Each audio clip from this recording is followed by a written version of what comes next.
Sawadee Kap. Hello and welcome to Daily Wisdom, Walking the Path with the Buddha. I would like to welcome you to our class today. This is our fourth class of a four-part series where I'm sharing loving kindness meditation. Loving kindness meditation is to help you eliminate anger, hatred, ill will in meditation and then move that into practice with your intentions, your speech, and your actions. Because when the mind has craving, desire, attachment, which causes discontentedness in the mind, then oftentimes we experience this anger, where there's this anger and hostility. Because that craving, desire, attachment, we want the objects of our affection. And when we get them, we experience these pleasant feelings. But when we don't get them, then we experience these painful feelings. And this is where the anger, the bitterness, the hostility, the aggression comes in. And the mind can oftentimes produce unskillful conduct through our intentions, our speech, and our actions. So to transform all of that, I've been sharing with you over the last four classes, loving kindness meditation to help you cultivate loving kindness in the mind. And by cultivating loving kindness in the mind, then you can move this into practice through your intention, speech, and actions. So with breathing mindfulness meditation, that's helping to eliminate the craving, desire, attachment. So you'll experience less situations where the mind is ultimately angered. Ultimately, with the elimination of craving, you can completely eliminate all discontentedness. But as you're working on doing that with breathing mindfulness meditation and discontentedness is gradually diminishing, you'll experience less frequency and less intense anger and hostility. It'll be diminishing more and more and more as you build up your breathing mindfulness meditation practice and practicing generosity. Then, as you're working with loving kindness meditation and bringing that into your practice, now you're cultivating more and more active goodwill, or this genuine interest in seeing all beings be well. And you're moving this into your practice through meditation and through your daily life, through your intention, speech, and actions. And this is going to remedy some very specific pollutions of mind that the Buddha discovered. So craving, anger, and ignorance, or the unknowing of true reality, is what's causing the discontent mind. This is keeping the mind trapped in the unenlightened state. So when we learn these teachings and we acquire this wisdom, now we gain the wisdom of how to eliminate craving, which is causing discontentedness, and we gain the wisdom of how to eliminate anger through applying things like loving kindness meditation and practicing through our intention, speech, and actions this genuine interest in seeing all beings be well.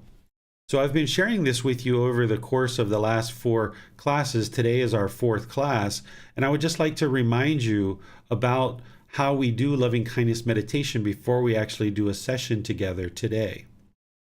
The way that I do loving kindness meditation is I start out with a chant, which I'm going to be starting a four-part series next week on the chanting so that you can learn how to do the Buddhist chanting. And then after the chanting, we do breathing mindfulness meditation. I will guide you in this. It's where you just focus on the breath. You breathe in through the nose and out through the nose, just a nice gradual breath. And as you're doing that, you focus the mind on the breath. And whenever the mind is off the breath, you cut that off and let it go. Come back to the breath. And when the mind moves off the breath, you cut that off and let it go and come back to the breath. We're going to do that for maybe about 5 minutes or so, just to kind of prepare the mind, kind of remove any residual clutter that might be around. Then we're going to move into this loving kindness meditation. Then we'll go back to breathing mindfulness, and then we'll go back to chanting. When we're doing the loving kindness meditation, I'm going to be saying these affirmations. These affirmations are 4 statements that we do. And we start with, may I be peaceful. And you're going to do this on the out breath. So you think in the mind, may I be peaceful. I'm going to be saying it out loud because I'm guiding you. But if I was doing this on my own without having students, you wouldn't actually hear me saying this out loud. I would just be doing it internally in the mind. So when you hear me say, may I be peaceful, wherever you get to your next out breath, wherever that is, because your out breath is going to be different than where everyone else is, wherever you get to that, you just repeat in the mind, may I be peaceful. And then I'm going to say, may I be safe. Same thing. When you get to your next out breath, you'll just repeat that in the mind. May I be well. Again, on the out breath, repeat that. And then may I be free of all discontentedness and the suffering it causes. And then I'll go through these successive rings until eventually we get to all beings. Now, the three statements that you see on the screen, this is a very basic one that I tend to teach on the very first session of loving kindness meditation, just to get you familiar with how we actually do loving kindness meditation. But the way that you should do this on your own is you should customize this for your own purposes. So there are certain people that you're harboring anger or hostility towards, maybe people that are currently in your life, or maybe people that are long gone, no longer part of your life, either dead or no longer associating with them. You need to uproot that anger because it's only causing you harm. You need to uproot any hatred or ill will. It's only causing you harm. So by holding on to that resentment or that hostility, it's just inhibiting you from being able to experience this freedom of mind, this liberation where you can treat all beings peacefully and harmoniously. You can treat people polite, kind, friendly, and respectful. So while I'll be doing a certain statements in this class that apply to all of us, you should be customizing this based on your own needs, based on people in your life, based on things that are happening in your life. And this meditation will probably gradually evolve over time. There might be certain people that you include in the meditation for several weeks, but then once you observe that the mind has let that go and no longer has that anger and hatred or ill will, or even lesser versions of just kind of annoyance with certain people. Once you realize that you've let that go, you might move that particular person out of your meditation, having done that for several weeks, and now there's other people that you need to move in, or other groups of people. You know, maybe like your coworkers or your family or your neighbors or things like this. So I will do this meditation based on a generalized statements that apply to all of us, but I suggest you customize this based on your specific needs. That's where you're going to get the real benefit out of this meditation. So before we actually start with meditation, let me just pause and see if there's any questions that you guys might have. If you're in Facebook, YouTube, or Zoom, you can put the questions into the comment section. Our moderator, Miranda, will help you and ensure your question gets asked during the class. And if you're in Zoom, you can electronically raise your hand and ask any questions or follow-up questions directly. So let's see if there's any questions that you guys might have. Yes, Tony has his hand raised. Let's go to him. Yes, Teacher David, can you hear me okay? I sure can. Okay. Yeah, I've done this meditation, this practice before with you, and my breath seems to be quite shallow. So I don't have a you sort of say breathe in and then breathe out. Well, I sort of almost do two breaths to your one. So should I do the and be peaceful and so on and so forth on each breath and then to the next one? Or what would you suggest? I would suggest that you, since your breath is shorter, that you do it every other breath. So that way it kind of slows things down a bit. Over time, you will be able to kind of elongate your breath and maybe take a more natural, kind of slow and gradual breath. I didn't breathe this way when I first started meditating. It's been developed over time. So that's why the breath that I take is very slow, because what I observed is my breath used to also be very shallow and very rapid. And also the thoughts in the mind at that time were very rapid and bombarded with thoughts. So by slowing my breath down, with the mind and breathing mindfulness meditation fixated on the breath, by slowing the breath down, it actually slowed the mind down as well. So what you would like to do is in your breathing mindfulness meditation, work on slowing the breath down, which will actually slow the thoughts down and kind of quiet the mind and still the mind. But that takes time to develop that over time. And then eventually you'll get to the point where you have more elongated breaths, more natural breaths, and more slow breath. And you'll notice the effects to the mind. And then when you're doing that, then your loving kindness meditation will probably be every breath. But for now, I think if you did every other breath, you'd probably be fine. Thank you, sir. You're welcome. Are there maybe exercises that one could do outside of meditation to help to slow the breath down?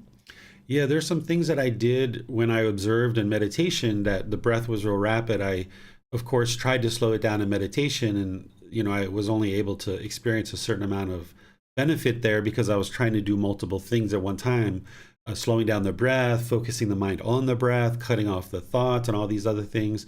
So I decided outside of meditation, I was just going to work on the breath, and I would kind of go sit somewhere really comfortable, or I would sit kind of on the side of my bed, and I would just work on the breath and just slowing the breath down, not even trying to cut off the thoughts, not even trying to fixate the mind on the breath, all those other pieces that you put together with breathing mindfulness meditation and loving kindness meditation. Instead, I broke it down to just one single thing, because the Buddha talks about singleness of mind and just focusing on one thing.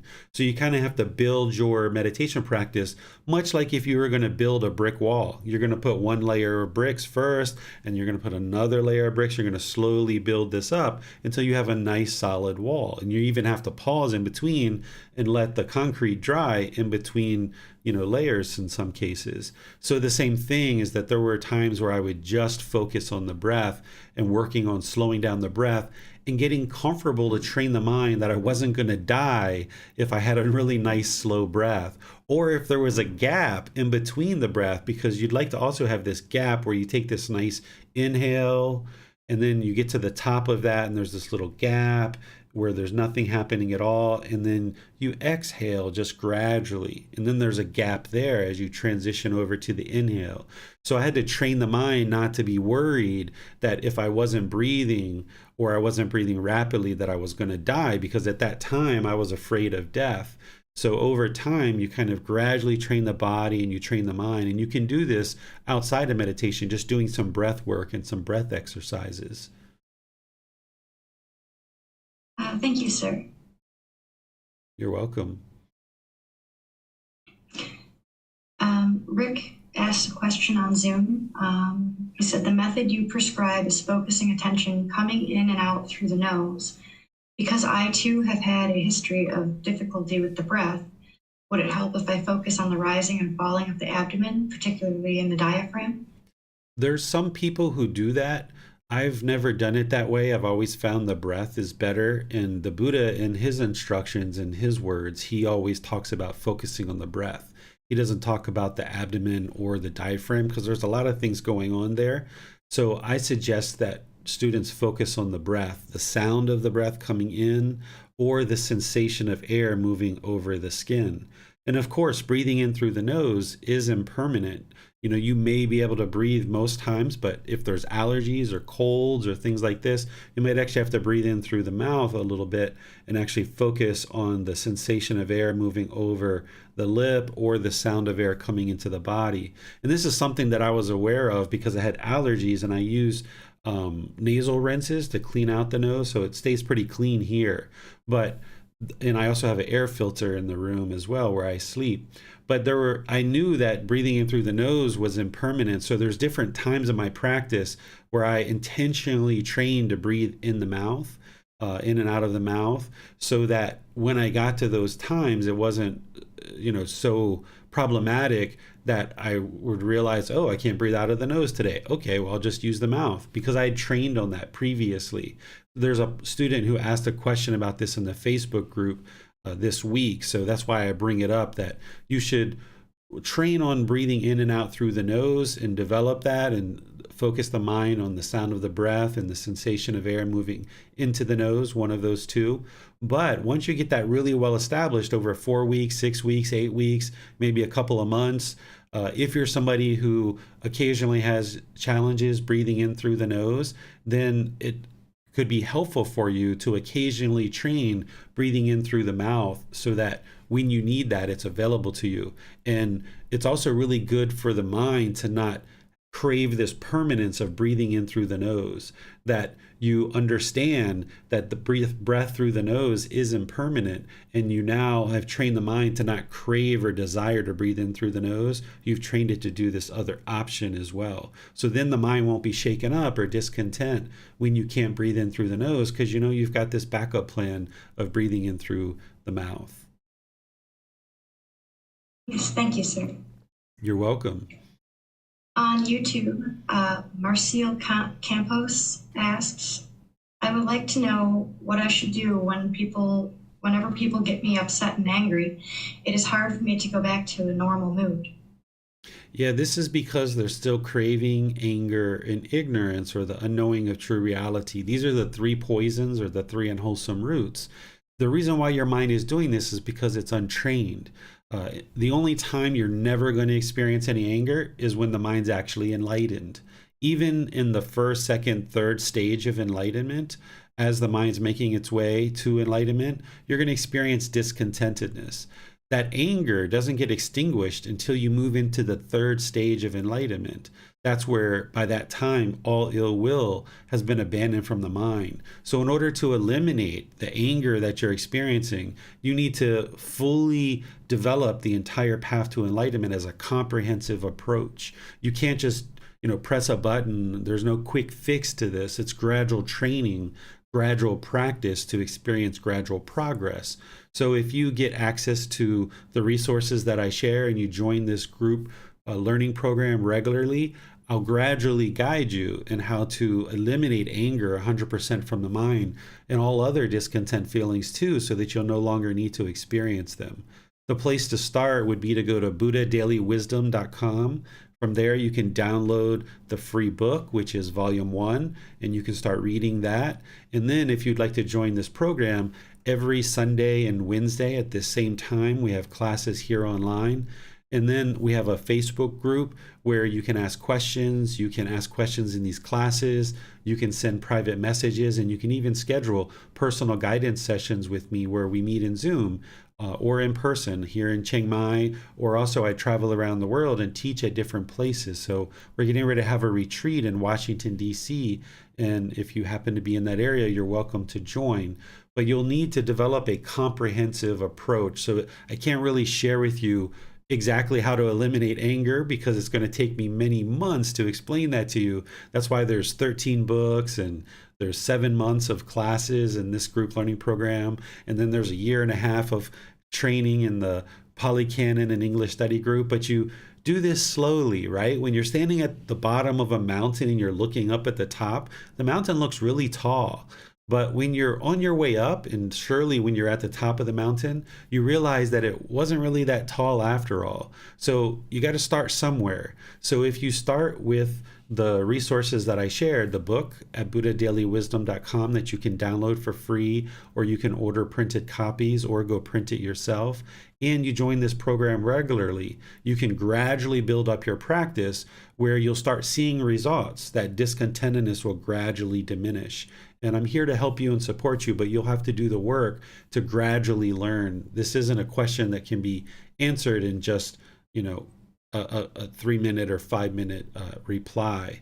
I apologize for that, but you're more than welcome to join this program and use the resources that I share in order to gradually train the mind towards eliminating anger. Thank you, sir. You're welcome. How can a practitioner be sure that they have fully eliminated any anger, ill will, frustration, annoyance, irritation towards someone that they have been focusing on during loving kindness meditation? Yeah, so what I suggest people do is, as they're training in all these teachings and putting together this comprehensive plan in terms of developing your life practice, because the Buddha's already giving you the plan, but you've got to learn that, and you've got to employ his teachings into your life and develop your life practice. And part of that is the loving kindness meditation, and including people into your meditation that you have anger and ill will and hatred or resentment towards, and even those lesser versions of like irritation and annoyance. And once you have meditated enough and you're around that person, then you should notice that there's nothing but joy. There's no hostility, there's no aggression, there's no annoyance or anything like this. That when you're around that person, there's nothing but peacefulness. And this is where your relationships can be very harmonious, and you're not going to have this aggression and kind of push people away and be harsh in your intention, speech, and actions. If these are people that you no longer see anymore, like maybe people that have passed away or people that are no longer friends and you're no longer ever planning to be around those people for various reasons, that's fine. You don't need to go back and actually interact with those people, but you do need to include them in your meditation so that you can eliminate your anger and hostility towards them. And the way that you can objectively test whether you've completely eliminated the anger is you need to be honest with the mind, and you need to objectively look at this and think about, okay, if this person showed up and knocked on my front door and said, hey, my car broke down 2 blocks away, can you give me some help? What would you do? Would you put on your jacket and your shoes and go help them? Or would you slam the door in their face? So even if you are meditating and you think that you've eliminated all this anger and hostility, but you objectively look at this and you're like, if they showed up, no way I'm helping them. I would slam the door. Or I would just politely decline and say, no, I'm not going to help you. If you're thinking that way, then you haven't eliminated the anger, the hatred, the ill will, or those lesser versions. You haven't cultivated this active goodwill towards all beings without judgment. You haven't developed this genuine interest in seeing all beings be well, because if that person would show up at your door and you had cultivated enough loving kindness, then you would put on your jacket, you would go help this person.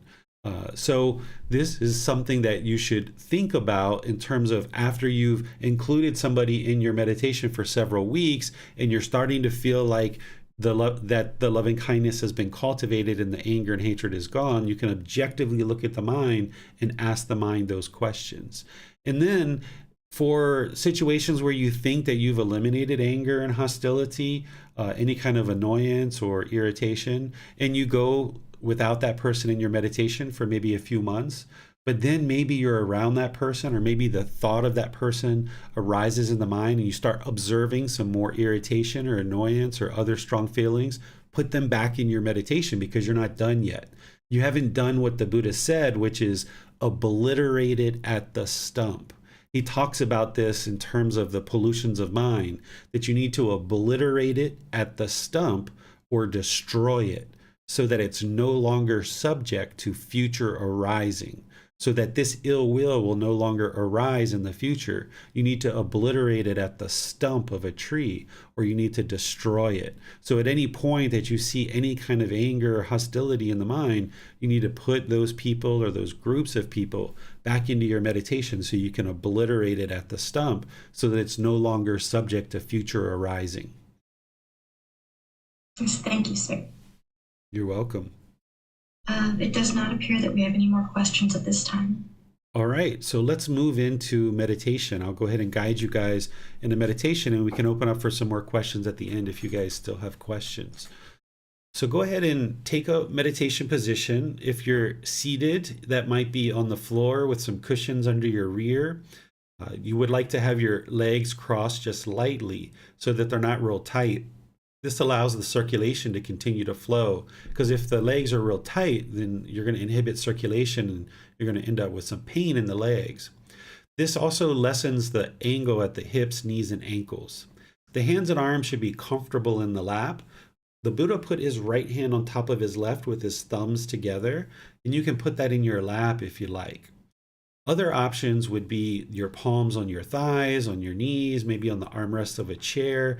This practice isn't about everyone doing it exactly the same, because that's not possible. What you're looking for out of the body is you're looking for it to be comfortable, not luxurious and not painful, but comfortable. So the lower body and the hands and arms should be completely relaxed with no muscles engaged whatsoever. The upper body should be erect. This helps to keep the mind attentive and alert during the meditation. If your body was slouched in the upper body, the mind's going to have a tendency to be complacent. Or if you're real rigid and uptight, the mind's going to be uptight. So you would like to, again, not be luxurious, not be complacent or indifferent. You'd like to be comfortable with the body. So have the body upright and erect. This keeps the mind attentive and alert during the meditation. Next, just close the eyes and start breathing in through the nose and out through the nose. Here at the beginning of your meditation, you're just working to establish the breath. Remember, meditation, we're doing work here. It's a dedicated, active, purposeful training session, not a time to zone out or daydream.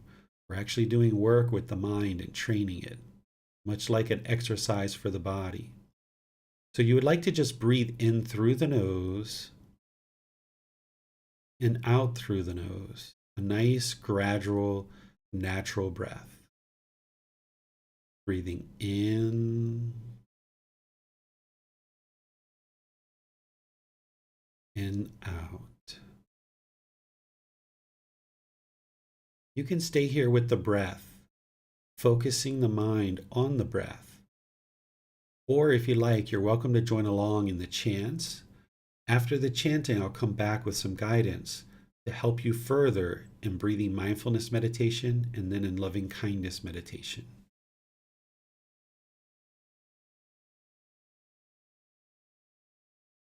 Arahang Samma Sambuddho Bhagava Bhutang Bhagavantam Abhivateyami Savakhato Bhagavata Dhammo Dhammang Namasami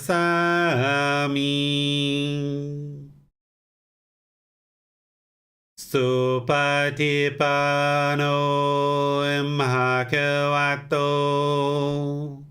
Sāvaka Saṅgho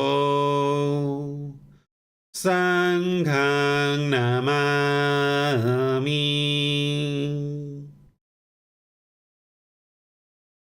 Namo Tassa Bhagavato Arahato Samma Sambuddhassa Namo Tassa Bhagavato Arahato Samma Sambuddhassa Namo Tassa Bhagavato Arahato Samma Sambuddhassa Iti piso bhagava Arahang Samma Sambuddho Vichacharanang Sammuno Sakatoro Kavito Anutero Purisa Dhamma Sati Satatava Manusanam Bhoto Bhagavati.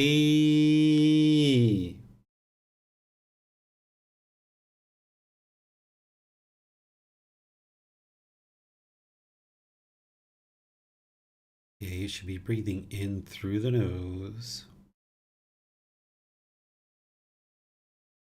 and out through the nose. Just nice, natural breaths. Breathing in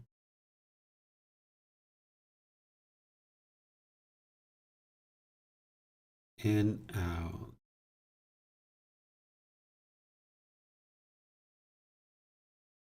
Once you have the breath established, start focusing the mind on the breath, the sound of the breath, or the sensation of air moving into the nose.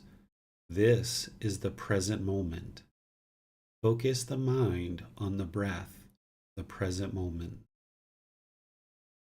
Breathing in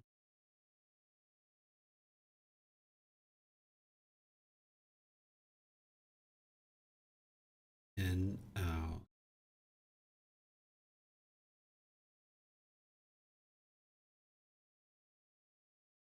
Wherever you observe that the mind is moving off the breath, cut that off, let it go, and come back to the breath, the present moment.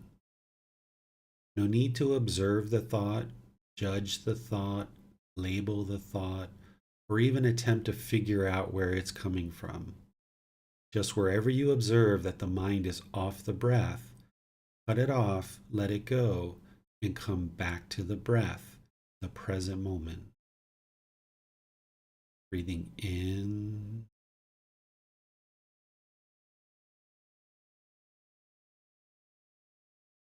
and out.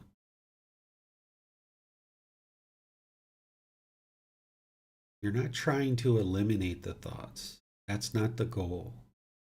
It's not possible as long as you are alive to eliminate thoughts.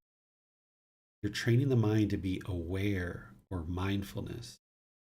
You're training the mind to have concentration, focusing on a single object, the breath. And when the mind is off the breath, to easily be able to let it go and come back to the breath, the present moment.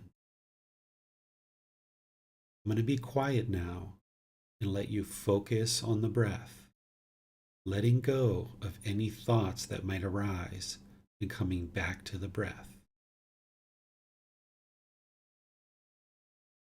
You have nowhere to go. There's nothing to do. No one needs you right now. Just focus on the breath, the present moment. Breathing in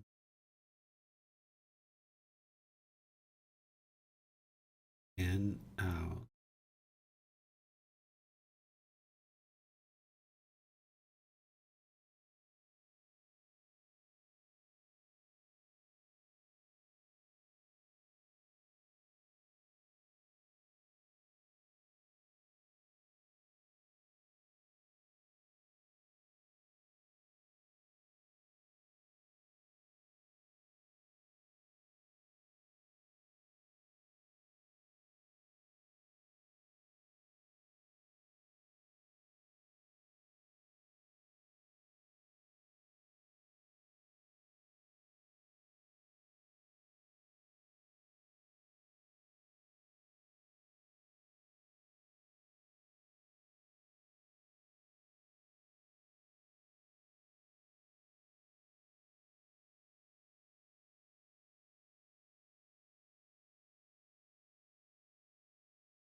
Continuing to focus on the breath.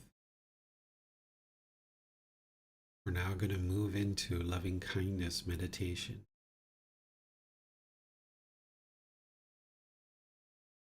On the next exhale, repeat these affirmations in the mind.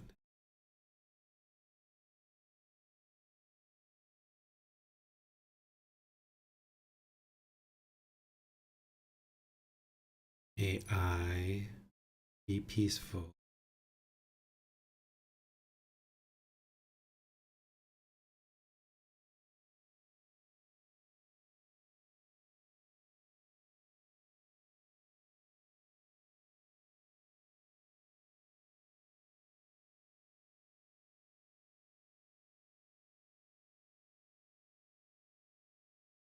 May I be safe.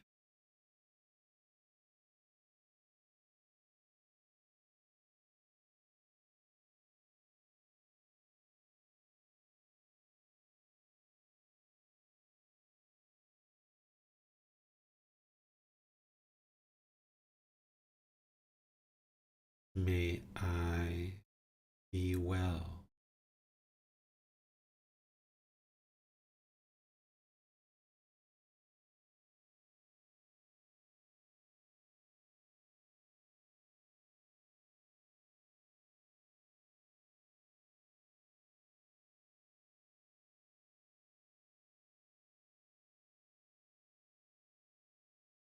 May I be free of all discontentedness and the suffering it causes.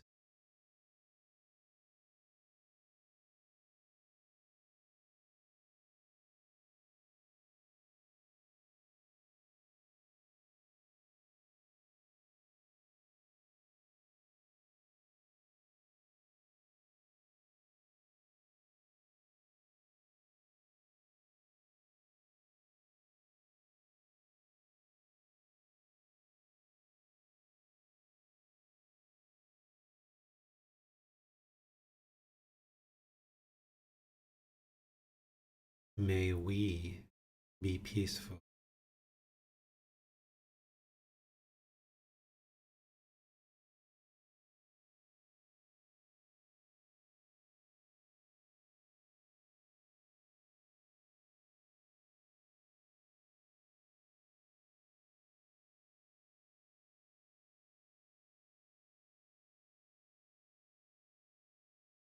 May we be safe.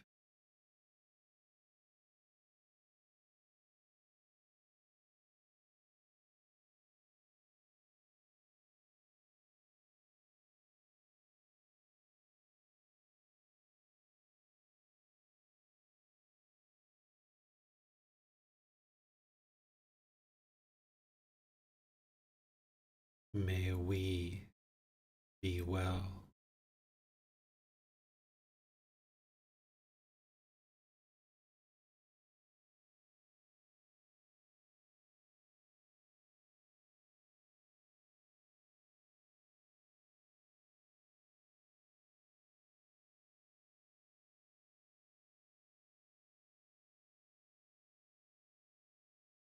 May we be free of all discontentedness and the suffering it causes.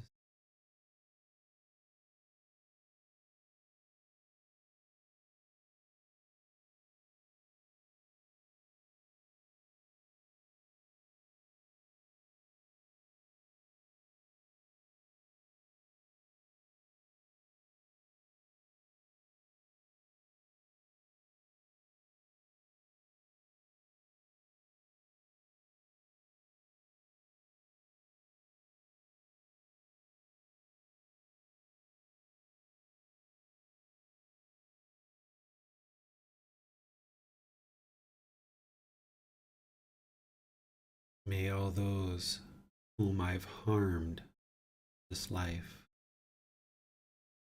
be peaceful.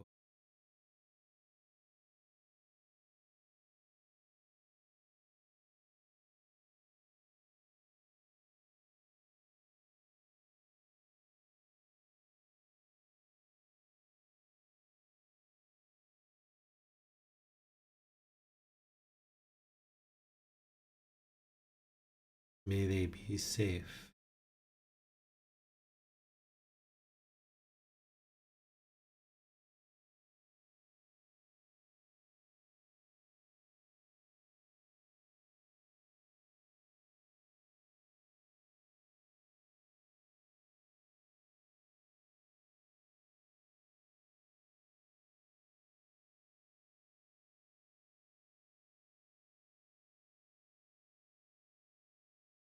May they be well.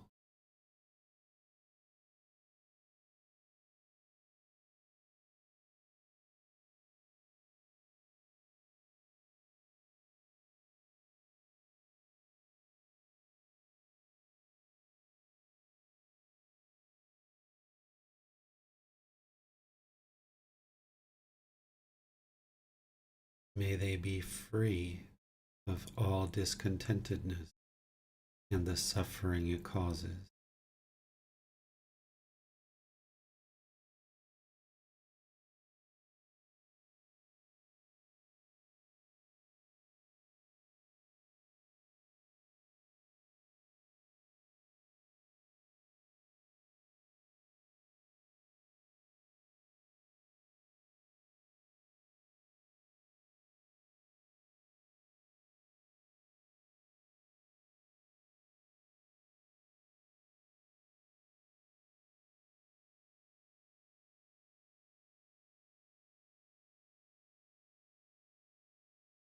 May all those whom have harmed me be peaceful.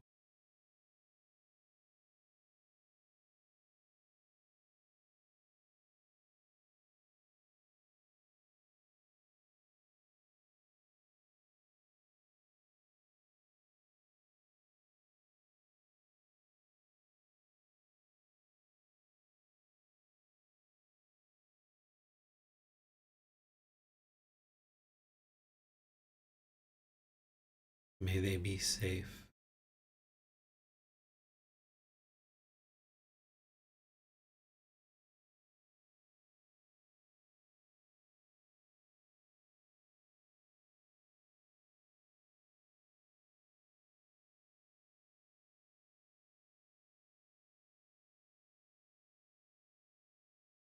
May they be well.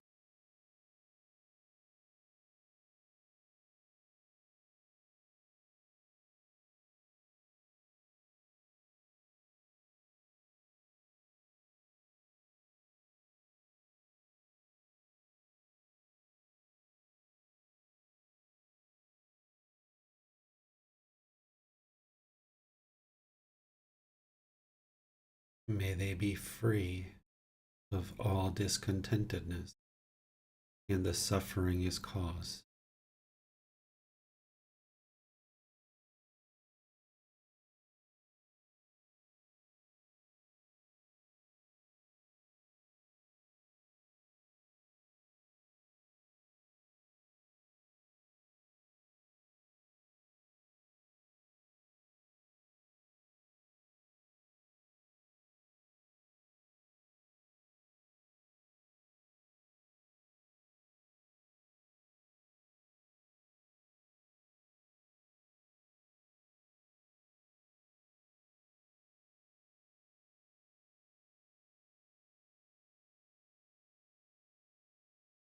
May all beings be peaceful.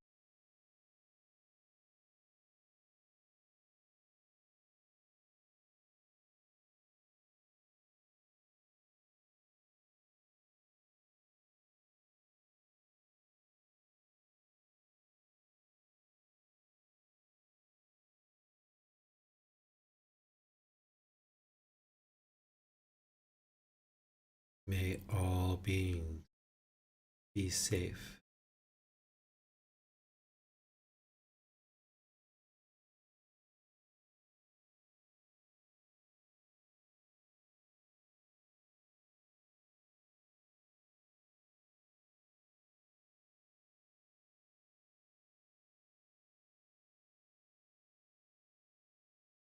May all beings be well.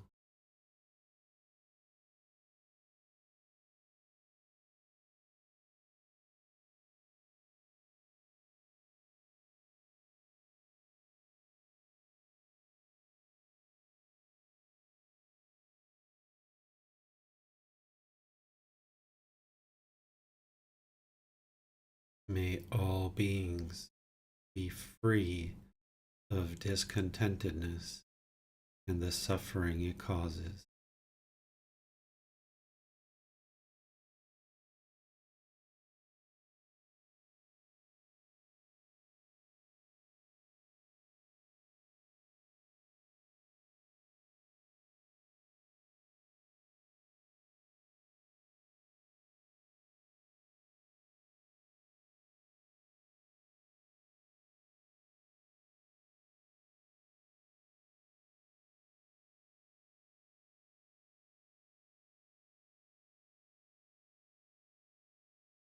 Now go back to breathing mindfulness meditation, focusing on the breath,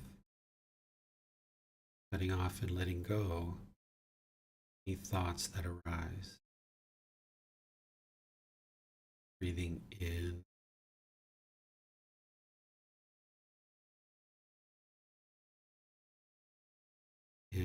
out.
วา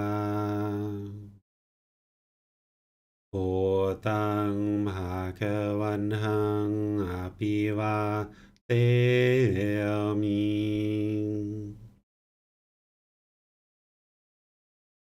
สวากขาโตภะคะวะตาธัมโมธัมมังนามัสสามิ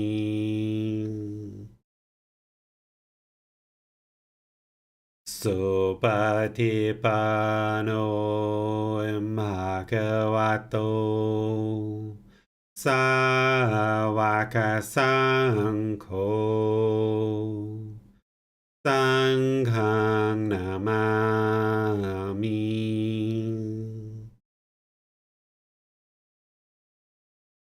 นะโมตัสสะภะคะวะโตอะระหะโตสัมมาสัมพุทธัสสะนะโมตัสสะภะคะวะโตอะระหะโตสัมมาสัมพุทธัสสะนะโมตัสสะภะคะวะโตอะระหะโตสัมมาสัมพุทธัสสะอิติปิโสภะคะวะอะระหังสัมมาสัมพุทโธวิจาจารณังสัมมุโนสกขาโตโรกาวิโตอนุเตโรปุริสาดามาสติสัตตาตาวามานุสนังโอโตภะคะวะติ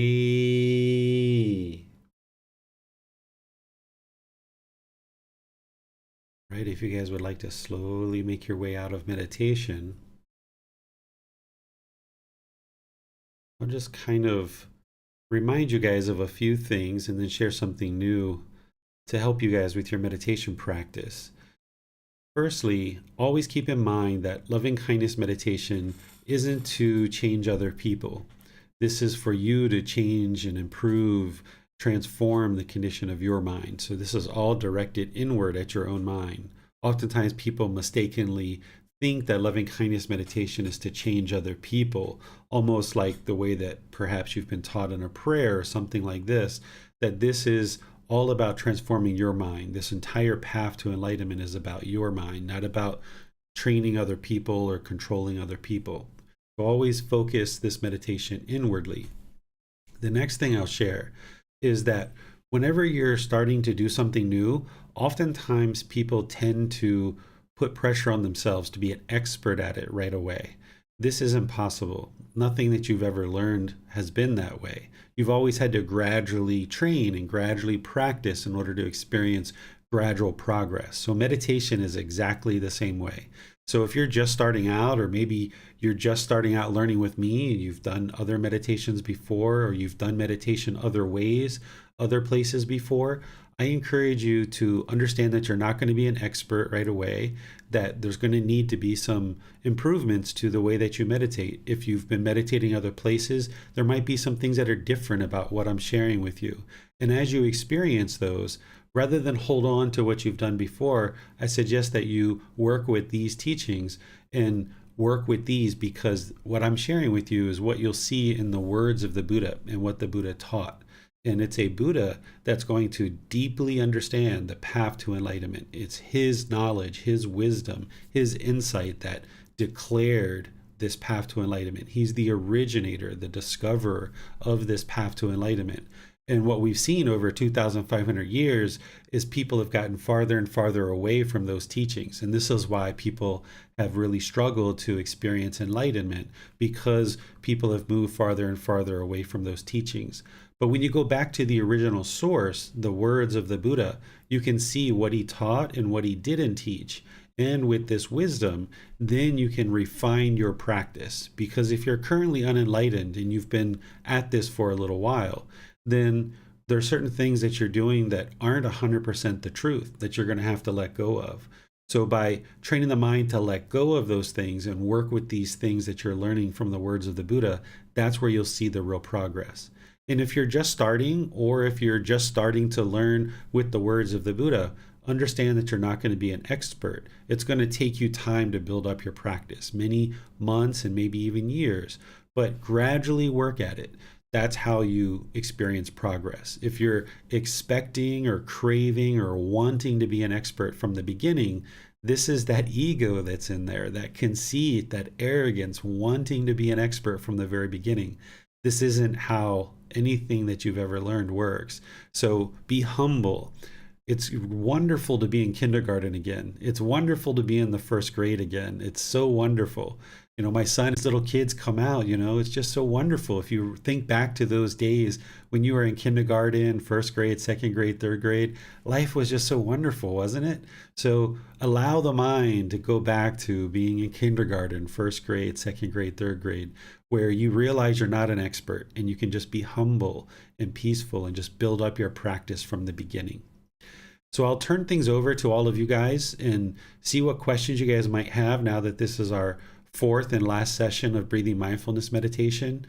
As you would like to ask questions, you can put those into Facebook, YouTube, or Zoom, or you can electronically raise your hand in Zoom.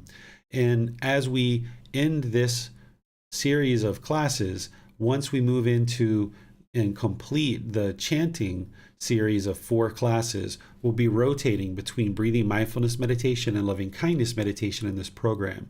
So while this is the last class of our 4-part series, we will be doing loving kindness meditation more in this group learning program as we progress. Once we get to the end of our chanting series, then we'll just rotate between breathing mindfulness one week and loving kindness the next week. So I'll turn things over to all of you guys for any questions that you might have.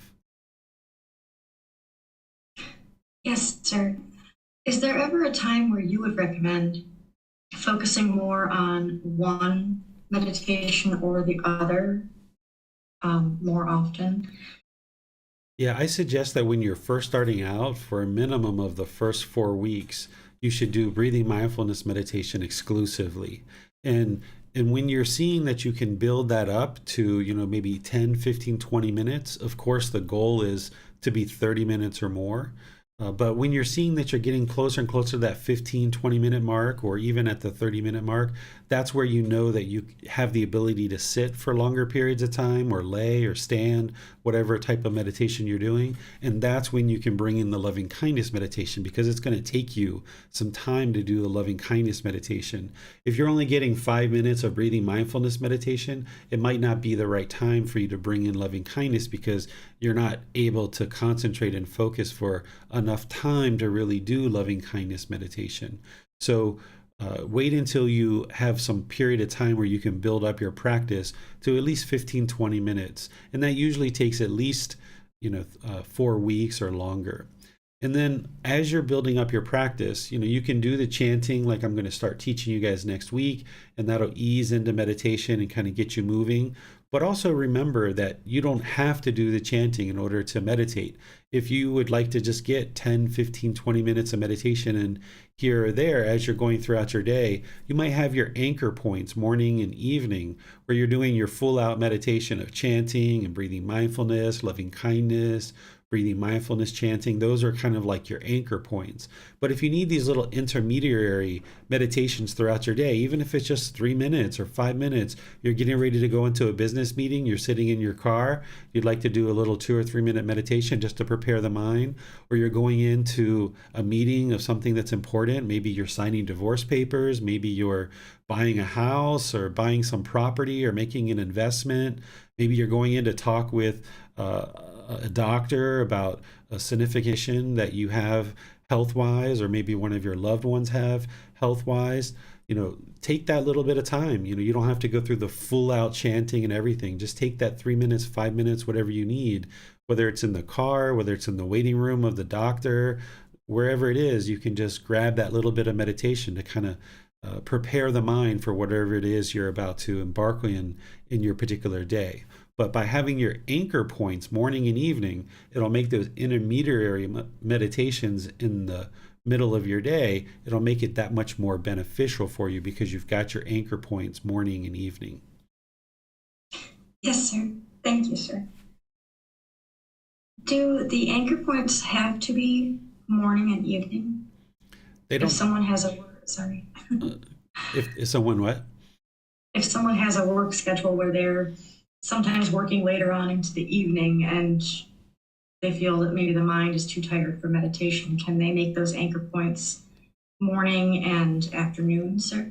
Sure. You can identify any areas of your day that you would like to have those anchor points. Everybody's going to be different. And your schedule is going to change, right? Because of impermanence. So you might for 6 months be able to meditate morning and evening, and then things start to shift and change on you. It might be different. I meditate first thing when I wake up in the morning, and I meditate before going to bed. But when you do meditation before going to bed, you're not interested in your mind becoming tired and then meditating. That would not be wise because now you can't do that active work. So if you're observing that the mind is getting tired, maybe 30 minutes or an hour before that, that's when you would actually like to meditate prior to sleep. So when we sleep, you might have been used to doing something prior to sleep, like when you get tired, but that's not what you would like to do with meditation. You would like to back it up a bit. So for you, it might be after breakfast and after dinner or something else like this. Your practice is unique to you. Or it might be afternoon, like you said, Miranda. The Buddha used to meditate 3 times a day. He would meditate morning, midday, and evening. And he basically roamed around. He didn't have a house. He didn't have possessions other than just 2 robes and a bowl, essentially. So he was able to meditate in this type of way. But even as a household practitioner, you should be able to find at least 2 anchor points. And remember, those are going to shift and change because we oftentimes fill up our day with all kinds of other unbeneficial activities. And if we start moving those things out of our life slowly but surely, you'll find that you actually have a lot of time in your life to be able to do things like this, where you're meditating. Because during the lifetime of the Buddha, household practitioners had a much more difficult life than we have nowadays. If you can just think about being able to walk over to your sink and turn on the water and boom, you've got water. 2,500 years ago, that's not the way it was. There were households of people that needed to spend almost an entire day over multiple days in a month just to go to the water well, fill up their buckets of water, carry them to the house, dump them into some other container, go back to the water well, fill those up. They had to do this throughout their month multiple times to be able to provide water for the household. We can just open up a faucet and boom, we've got water available to us. Same thing with food. We have food systems that makes it so easy for us to just go get some food relatively easily. This didn't exist during the lifetime of the Buddha. And there's other things like this, that our life has a lot more space in it than it did during the lifetime of the Buddha. And this is why we tend to fill up our day with all kinds of erroneous activities. And if you start moving those unbeneficial things out of your life slowly but surely, you'll notice that you have more time to do things that are really beneficial for the mind, which are like meditation or attending these classes, studying with the books and the text, watching videos and podcasts, things like this. And as you gradually clear out these things of your life, you'll find that you'll be able to make more time for studying and training the mind. And then as you train the mind, you'll notice that you'll really get a lot of time in your life because we spend so much time being angry and frustrated and irritated, arguing with people, holding grudges against people, being resentful.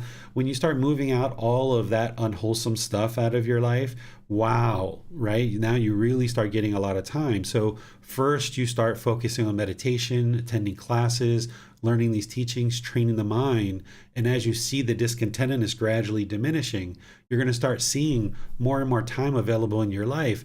And now you can start doing a lot of the things that you truly enjoy, whether it's spending time with people that are close to you or certain hobbies or activities, because you've cleared out all of the erroneous, unbeneficial things. And now your mind is starting to function more optimally, and you're not sitting around being miserable with this discontent mind. Yes, sir. Thank you, sir. On YouTube, Tonka asks, when meditating, the gap between breaths gets longer and there is a tendency to rest and extend the gap since it feels very peaceful in that gap. Is that a problem? Thank you for your feedback, sir. Yeah, that's not a problem at all. If those gaps become elongated, that's completely fine. That's where the mind becomes very still, very quieted. And the more that the mind experiences in this middle way, and it experiences that quietness and that peacefulness, it'll tend to stay there for longer and longer periods of time, even on the in-breaths and the out-breaths, and then even outside of meditation. The way that I think about it is, if you took a piece of wood, that was a flat piece of wood, and you got a piece of steel and you started rubbing this steel back and forth in a straight line, over lots of time of rubbing that steel into the wood over and over and over again, it would wear this groove down into the wood. But as you're doing that, this piece of steel is going to bounce out of the middle, and you're going to have to bring it back consciously and grind it some more and grind it some more. And then it's going to bounce out some, and then you got to bring it back. You got to grind it some more, getting down deeper and deeper into the wood. Eventually, you get deep enough down into the wood, the steel's not going to bounce out of the middle. It's not going to bounce out of that groove because you're so deep down into the wood. Well, the mind is the same way. The more that it experiences this middle way and that peacefulness in meditation and outside of meditation, it gets used to being in the middle and experiencing this optimal performance where it's peaceful, calm, serene, and content with joy. Initially, it'll bounce out where you'll get a few minutes, a few seconds, maybe a few hours over time of peacefulness, but then it'll bounce out and it'll get shaken up. But then that time gets elongated more and more, and the mind won't bounce out of the middle. You'll get days and weeks and months of this peacefulness, this calmness, the serenity, the contentedness and joy. But then, even as you're in that first, second, third stage of enlightenment, you might go 3 months or 6 months with complete peacefulness. And then, boom, here comes some discontentedness. That mind is kind of slipping out of the middle. But ultimately, when you get to the 4th stage of enlightenment, the mind will permanently be peaceful, calm, serene, and content with joy. You'll observe for 1 year, 2 years, 3 years that the mind is not experienced any discontentedness whatsoever. And you'll know at that point that the mind is enlightened. But in the meantime, you're going to see that the mind is going to bounce out. And you just bring the mind back, get it into that groove, both in meditation and outside of meditation. There's teachings that the Buddha provides in meditation and outside of meditation to bring the mind back to the middle and get used to the mind residing in the middle for longer and longer periods of time. Thank you, sir. Tony has his hand raised, so let's go to him. Thank you, Teacher David. In loving kindness, in the loving kindness practice, if someone has a problem with a person, I don't know, you said about the rings, so you put them in the rings. Would you do them on? Would you say their name in the practice of the things, and would you do it over and over several times? There's a lot of discontentment with that person. Yes. Thank you for your answer, sir.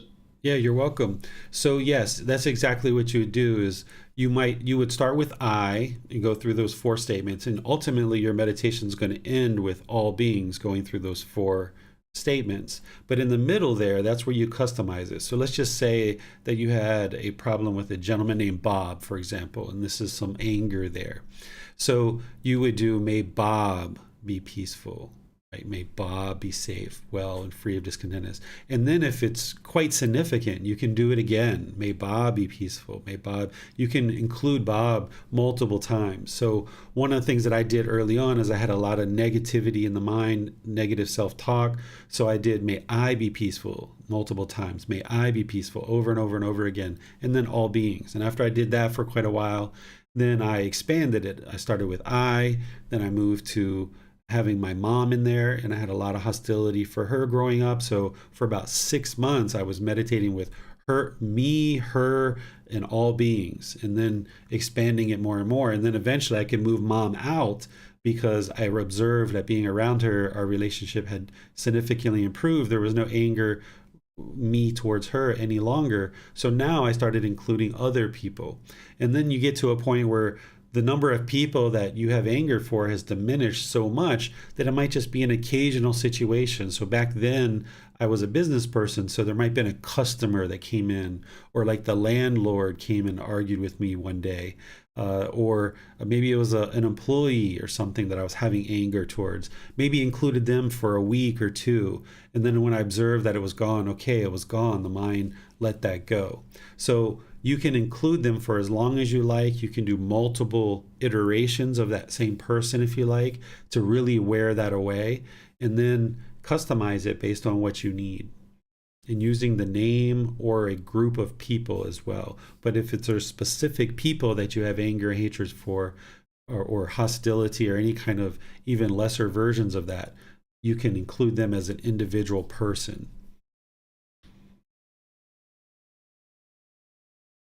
Thank you, sir.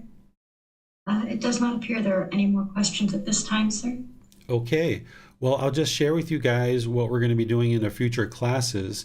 Is next week on Wednesday, we're going to be doing the Buddhist chanting, starting that 4-part series. I'm going to start just like I've done these other 2 series, where I'm first going to talk with you and help you understand the why. Why even would someone be interested in learning something like Buddhist chanting? And why would you do it? How do you do it? All these different aspects. And then I'm going to actually teach you how to do it with using visual aids and guiding you slowly but surely, not only the chants in Pali, which is the original source language of the Buddhist teachings, but I'm going to show you the English translations as well.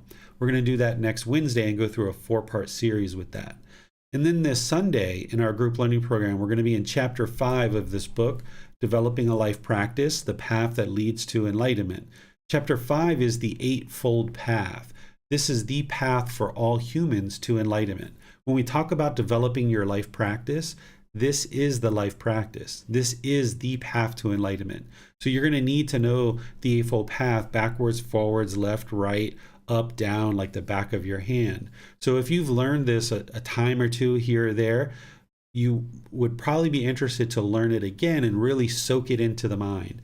If you've learned this in other places, it's really important to learn it the way that I'm going to share it with you, because I use the words of the Buddha. Because remember, he's the discoverer, the declarer, the originator of this path to enlightenment. So by using his words of what he actually taught, then you can deeply understand and penetrate the teachings to gain the wisdom that you need in order to put together this life practice and really see the results of it.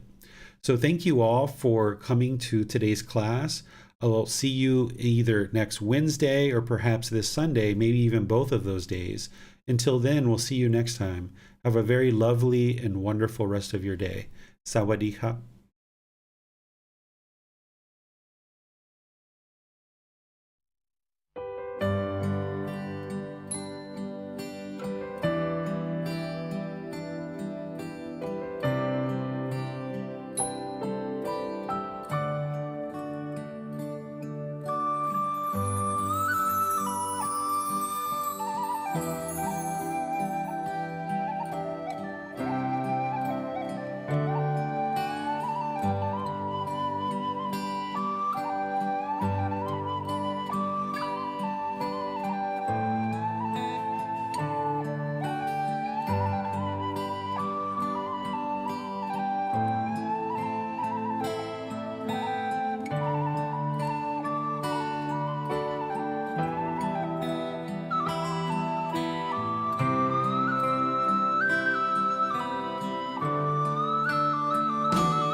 Thank you again for watching.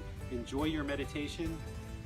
Look forward to seeing you online and answering any questions that you might have. Thank you so much.